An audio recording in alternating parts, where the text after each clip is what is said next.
Dua korban kasus pelecehan seksual di Sekolah Selamat Pagi Indonesia Kota Batu dilaporkan ke Polda Jawa Timur. Dilaporkannya dua korban tersebut dikarenakan mencemarkan nama baik SPI pada acara podcast beberapa waktu yang lalu. Pelaporan yang diduga dilakukan oleh sekolah SPI tersebut disampaikan oleh pendamping korban SPI Kayat Haryanto. Menurut Kayat, dilaporkannya dua korban kasus kekerasan seksual di SPI Kota Batu dilakukan pada minggu lalu dan diagendakan Jumat ini dua orang korban akan menjalani pemeriksaan di Polda Jatim. Laporan atas dugaan pencemaran nama baik tersebut dilakukan setelah dua orang korban pelecehan seksual yang juga alumni sekolah SPI yang datang ke acara podcast. Atas laporan tersebut, tim pendamping korban siap memberikan pendampingan kepada korban yang akan memenuhi panggilan Polda Jatim. Sebelumnya, dua terduga korban kasus pelecehan seksual di Sekolah Selamat Pagi Indonesia datang ke acara podcast dan menceritakan terkait dugaan kasus kekerasan seksual yang mereka alami. Sementara selain dua korban yang dilaporkan oleh pihak SPI, sejumlah korban juga melaporkan pemilik SPI terkait kasus kekerasan di SPI Kota Batu. Siapapun boleh melaporkan dan siapapun boleh dilaporkan. Jadi minggu ini beberapa korban SPI lagi akan diperiksa oleh Polda Jatim terkait Undang-Undang IT karena mereka di podcast. Dan hari ini pun mulai tanggal 8 kemarin teman-teman di SPI juga sudah melaporkan kasus baru terkait SPI. Ada tindak pidana korupsinya, ada tindak pidana tentang ketenaga kerjaan, ada juga tindak pidana terkait dengan penggelapan pajak. Pak, yang diperiksa di Polda terkait SPI itu berapa orang? Sementara ini kita yang kemarin yang diperiksa ada 2 orang. Yang dilaporkan 2 orang itu? Sementara 2 orang. Jadi ya bukan yang dilaporkan siapa kita tidak tahu. Hanya saja hari Jumat besok saya akan mendampingi korban SPI untuk datang ke Polda, inisial D dan inisial J untuk diperiksa oleh Krimsus Polda Jatim terkait laporan Undang-Undang IT pasal 27. Simon Alfredo melaporkan. Sidang kasus gugatan kontrak sepihak antara PT Fadil Rahma Samudra dan salah satu perguruan tinggi negeri di Kota Malang kembali digelar di Pengadilan Negeri Kota Malang. Dalam sidang tersebut, agenda mendengarkan keterangan 2 orang saksi penggugat. Kedua saksi atas nama Nugroho dan Agil sidang digelar di ruang Cakra Pengadilan Negeri Malang. Kuasa hukum PT Fadil Rahma Samudra mengatakan bahwa persidangan kali ini total sudah menghadirkan 6 saksi fakta dari penggugat. Dari keterangan saksi ada kendala yang mana 2 saksi merupakan orang yang saat ini diperbantukan dalam proyek tersebut. Sementara pihak perguruan negeri mengatakan bahwa kedua saksi tersebut hanya memberikan keterangan sekedarnya. Keterangan terkait bantuan proses administrasi. Sidang akan dilanjutkan pekan depan dengan menghadirkan saksi dari pihak tergugat. Ya, intinya kita menguatkan dalil-dalil kita terkait dengan pemutusan kontrak yang dilakukan oleh pihak Polinema, di mana ada beberapa kendala-kendala yang menjadi penyebab diputusnya kontrak itu yang sangat merugikan kita, dan itu tidak ditanggapi ataupun tidak direspon atas kendala-kendala yang kita ajukan itu. Namun dari pihak Polinema sudah melakukan pemutusan kontrak sepihak, sehingga atas dasar itulah akhirnya kita mengajukan gugatan di Pengadilan Negeri. Sebelumnya perkara berawal dari pemutusan kontrak sepihak oleh salah satu perguruan tinggi atas pemenang lelang PT Fadil Rahma Samudra untuk pekerjaan proyek pembangunan gedung kuliah akuntansi dan administrasi niaga tahun anggaran 2021. Dengan adanya pemutusan sepihak, PT Fadil melayangkan gugatan terhadap perguruan tinggi negeri tersebut. Nah, intinya dari penggugat itu 2 orang saksi yang dia memberikan keterangan diminta bantu untuk dalam proses administrasi dalam kontrak maupun dalam penawaran pengadaan.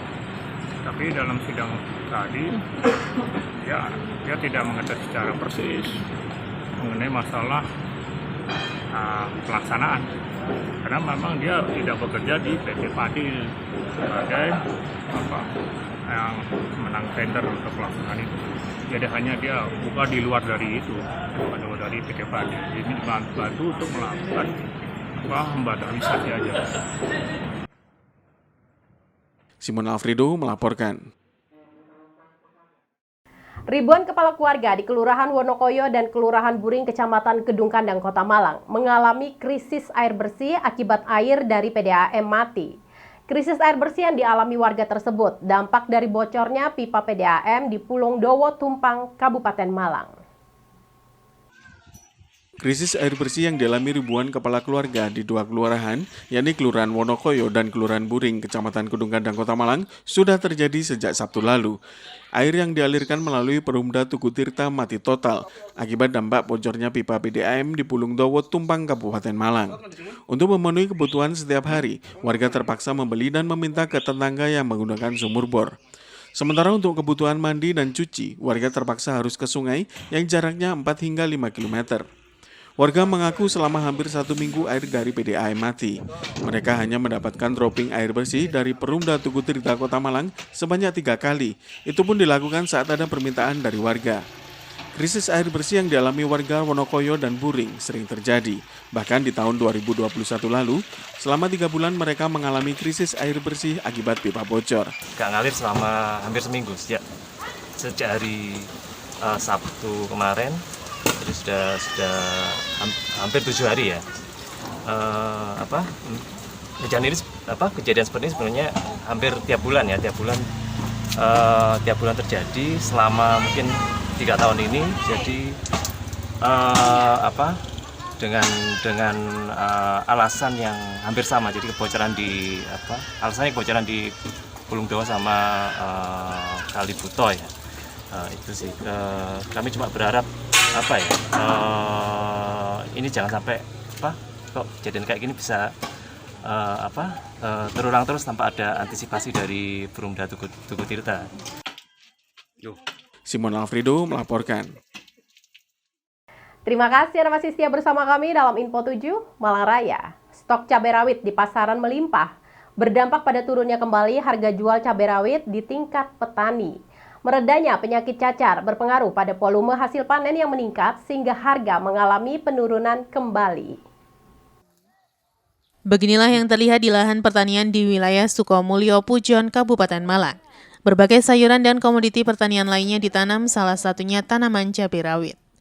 Sudah cukup lama tanaman cabai rawit terserang hama cacar sehingga tanaman rusak dan hasil panen turun drastis, sehingga harga jual cabai rawit melonjak. Namun seiring dengan membaiknya kondisi cuaca dan serangan hama cacar mulai mereda, volume hasil panen petani meningkat dan akhirnya harga jual cabai rawit semakin turun. Setelah sempat berada di kisaran harga jual 80 ribuan di tingkat petani, kini harga cabai rawit semakin turun dan saat ini berada di kisaran 27 ribuan per kilogram. Menurut salah seorang petani di kawasan Sukomulyo, Pujon menjelaskan, sudah sejak beberapa hari yang lalu harga jual cabai rawit semakin turun. Dan dengan harga jual sekarang hanya pas-pasan untuk bisa mengembalikan biaya operasional plus sedikit keuntungan. Di lokasi terlihat petani sedang melakukan panen dan cabai rawit terlihat sehat, sedikit yang terserang cacar. Para petani berharap harga cabai bisa ada kenaikan kembali sehingga petani bisa mengembalikan modal dan keuntungan yang lumayan. Cabai rawit ini cabai kecil. 27. Ya. Itu termasuk harga turun, Pak ya? Ya. Sejak kapan turunnya harga, Pak? 3 hari. Mulai 10 hari, ya? 35, sampai sekarang 27. 27. Pernah kemarin harga tertinggi kira-kira 1 bulan yang lalu berapa? 80. 80, Pak ya. Sekarang terus-terusan. Pak, kenapa turunnya kok banyak, Pak? Saya tidak tahu. Apa karena banyak yang panen? Banyak. Turunan dari Banyuwangi ya. Oh, berarti masuk dari luar, Pak ya? Dari Sulawesi. Masuk, Pak ya. Pak, berarti dengan harga sekarang 27, ya, dengan harga obat-obatan sama penyemprotan, gimana, masih nutut nggak? Nggak nutut sekarang. Oh, nggak nutut, Pak ya? Ya. Pak, berarti idealnya harga cabai, ya? 1 minggu panen, beli obat 1. Kalau habis semua, sampai jutaan. Jadi ambil tidak berat. Ya. Tiap panen 1 minggu, 1 box, 1. Oh, dicicil, Pak ya? Dicicil. Iwan Dikmawan melaporkan. Sementara itu, akibat sering terjadi luapan air sungai dan banjir pada musim penghujan, petani di pinggir aliran sungai Konto Pujon khawatir merugi ketika lahan dan tanaman rusak tersapu banjir. Namun sayang, di pinggir lahan pertanian masih belum terlihat penahan air dibangun. Kejadian luapan air atau bahkan banjir menjadi sesuatu yang dikhawatirkan para petani pemilik lahan pertanian yang persis berada di pinggir aliran sungai. Ketika musim penghujan datang, lahan pertanian menjadi semakin menyempit akibat tersapu besarnya luapan air dan bahkan banjir yang mengakibatkan tanaman hilang. Namun sayang di sepanjang pinggir lahan pertanian belum terlihat adanya normalisasi sungai yang bisa melindungi lahan pertanian pada musim penghujan ketika terjadi luapan air. Menurut salah seorang petani di kawasan Bendosari Pujon menjelaskan, setiap penghujan selalu khawatir akan terjadi banjir yang sering membuat petani merugi karena tanaman rusak dan bahkan hilang terbawa banjir. Di lokasi sepanjang lahan pertanian pinggir sungai di kawasan Bendosari, terlihat aliran sungai semakin lebar dan sudah menjorok ke lahan pertanian. Sehingga ketika penghujan resiko luapan air atau bahkan banjir, kerusakan lahan dan tanaman semakin besar. Pak khawatir nggak Pak? Khawatir. Khawatirnya kenapa Pak? Kena banjir. Kena banjir? Ya. Sudah sejak kapan banjir itu datang biasanya? Musim hujan mesti banjir. Mesti banjir? Mesti banjir. Lahan Bapak sudah ada yang kena? Itu. Depan sana? Ya, 4 hektar semua ada. Berapa? 4 hektar ada itu. Habis Pak ya? Habis. Ya, habis. Nggak ada ganti rugi? Nggak ada. Lahan tambah menyempit lama-lama? Tambah menyempit tapi pajaknya pancet. Berarti ruginya 2 kali Pak ya? Ya, panennya nggak ada. Iya. Lahannya habis. Lahannya habis Pak ya? Ya. Sekarang ngelola lahan ini lagi Pak ya? Ya. Iwan Dikmawan melaporkan. Terima kasih pemirsa masih setia bersama kami dalam Info 7 Malang Raya. Wali Kota Batu, Hajah Dewanti Rumpoko, melakukan peletakan batu pertama pembangunan gedung SMP Negeri 7 Batu.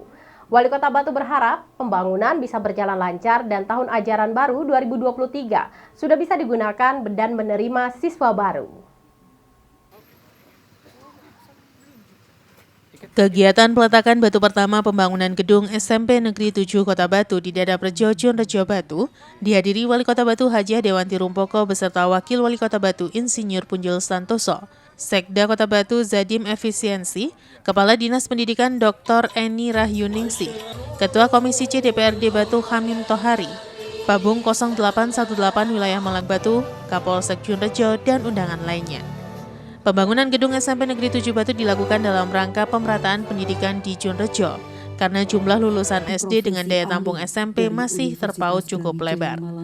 Acara peletakan batu pertama diawali dengan pemberian santunan kepada warga sekitar dan dilanjutkan dengan tarian selamat datang oleh para siswa SMP Negeri 2 Kota Batu.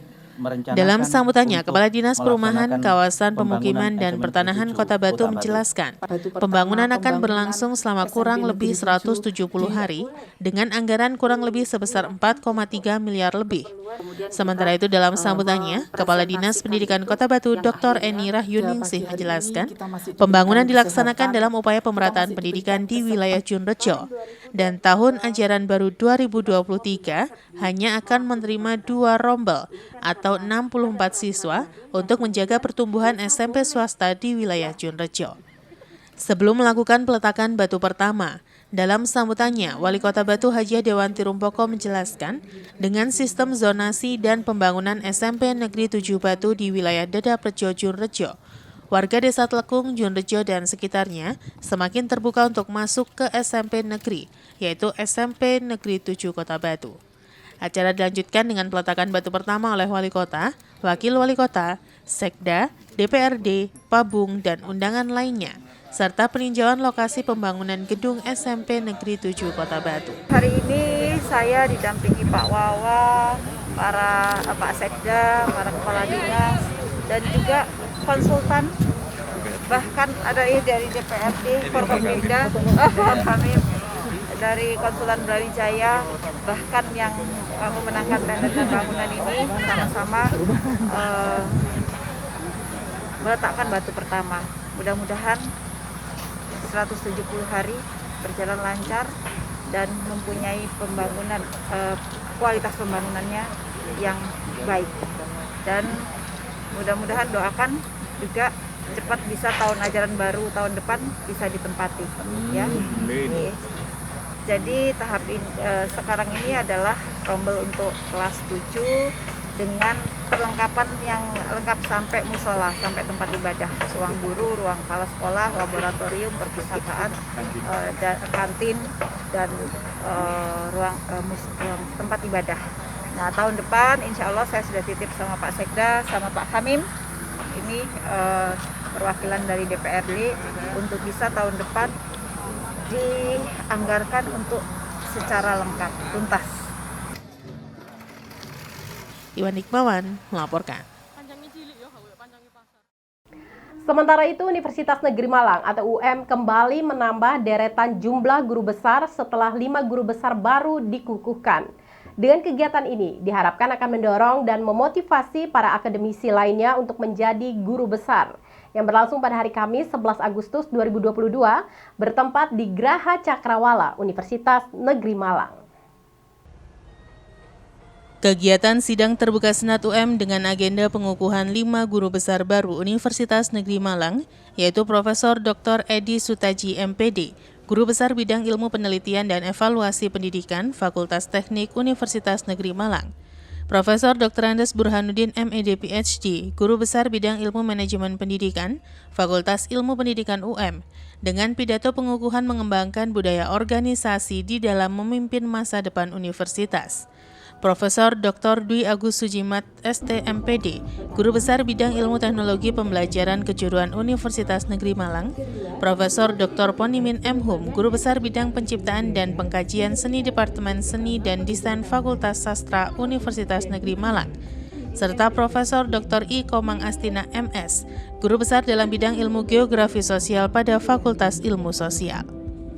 Kegiatan sidang terbuka Senat UM dihadiri Ketua Senat UM Profesor Dr. Haji Sukowiono SHMH, beserta jajaran Senat, Rektor UM Profesor Dr. Ahmad Rofiuddin MPD, serta keluarga dari para guru besar yang dikukuhkan. Acara diawali dengan masuknya jajaran Senat menuju ruang pengukuhan dan dilanjutkan dengan mendengarkan lagu Indonesia Raya dan Mars Universitas Negeri Malang, serta pembukaan rapat terbuka Senat oleh Ketua Senat. Acara dilanjutkan dengan sambutan Ketua Senat UM Profesor Dr. Sukowiono SHMH.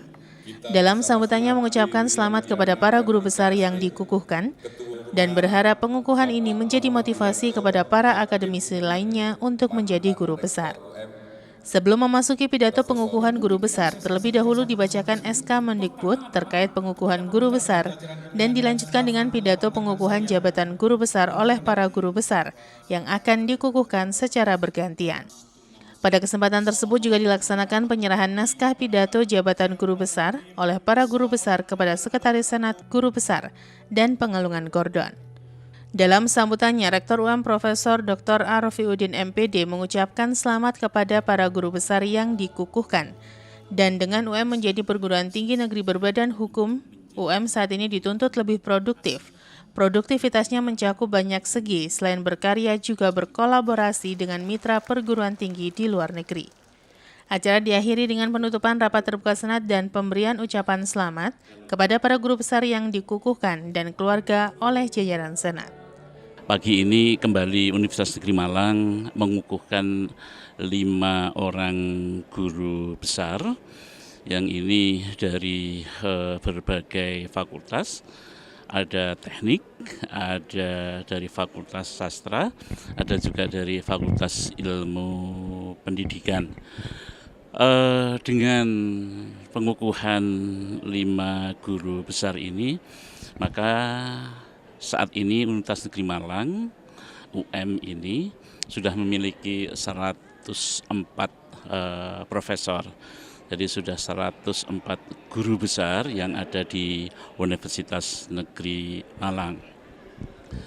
Dengan dikukuhkannya 5 guru besar baru, tentu target-target UM untuk internasionalisasi itu bisa kita percepat lagi. Jadi target UM di tahun 2024 itu nanti sudah masuk di kampus 1000 dunia, jadi rankingnya sudah mencapai 1000 dunia. Nah, kehadiran para profesor ini diharapkan memang dan didorong untuk bisa berkontribusi untuk lebih cepat lagi mencapai world class university, jadi kampus kelas dunia. Happy Budiman melaporkan.